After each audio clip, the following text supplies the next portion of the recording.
This video is proudly brought to you by Web3bridge with Links, our official sponsors for Cohort 11.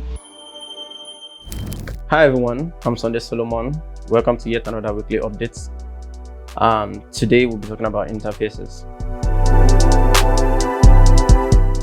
Interfaces are very similar to abstract contracts, where just like abstract contracts can be inherited, interfaces can also be inherited. Your interface can be inside of a contract and outside of a contract still, but mostly for modularization and to best reduce gas fees, we make them outside the contract. So basically inside of another file. Your interfaces can be inherited, they can also be imported.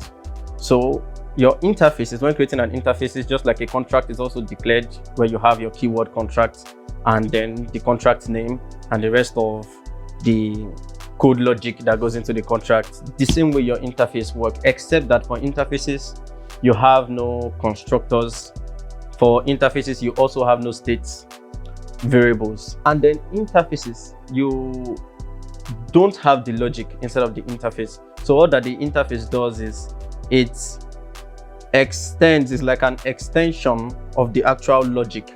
So what it does is it gives you the parameters needed to run the function instead of its original, or instead of its parent representation. So your interfaces basically can also act like a standard, just like we have the IRC 20, IRC 721. They also act like a guideline for, say, for interaction. So if you are to interact with that interface, you have to follow that interface structure. Mind you, they can still be overwritten. Interfaces can be overwritten, where you declare the actual interface, and then instead of the interface, you now declare how you want the parameters or the function to be used and returned. So they can be overwritten. Interactions are a way to interact remotely with an already deployed contract. So let's say you have a contract that is already deployed that you would like to interact with or communicate with. What you do is to get the contract address of the already deployed contracts and have that handy, and then get the interface as well. Now, when I say the interface, I mean the functions that are readily available inside of the contract. Now you get the functions that you need and you declare them as an interface. Now that interface is going to be able to provide those functions that you need to call from the already deployed contract. Now when you have that handy, you have your interface and you have your contracts from your code, you can call the functions that are inside of that contract and interact with the deployed contracts on chain.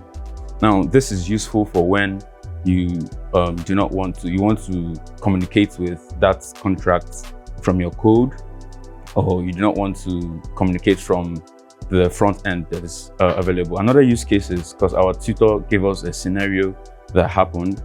Say there's this scenario where someone provided liquidity to a pool but isn't able to pull it out. Then the way he went about that was getting the interface and then interacting with it from his code and calling the function that is in that contract. And that's a very handy tool for people who want to interact remotely with an already deployed contract. So Mainnet working allows us to simulate real-world scenarios, because of course, while we are developing our smart contract, we can use testnets to test our apps and see how they work. But still, we need to simulate there are some transactions that some applications that deals with, for instance, DeFi or the DEX. So these things, we need to simulate real-world scenario. So we need to do what we call Mainnet forking, so that we can simulate how this thing we work with real-world data sets and states. Mainnet forking is all about interacting with an already deployed contract on chain. That is basically trying to interact with that smart contract on your local machine, which is your laptop. When you are doing this, you are not changing the data of the already deployed contract. You are just impersonating that contract on your local machine. And we made use of the Uniswap V2 router, the address, to do this mainnet forking. You can impersonate different contracts on your local machine. First of all, why do you want to do mainnet forking? Mainnet forking helps, as a smart contract developer, it helps you to, test a function that is already deployed in another contract. Maybe you are trying to work on a contract and you want to interact with that contract, but that contract has already been deployed on-chain. So how do you do that? You do that using that mainnet forking.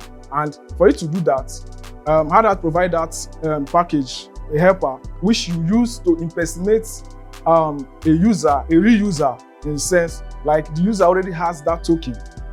So in that way, because for you not to interact with it on your local machine, you have to act as if you are a real owner of that coin on that contract.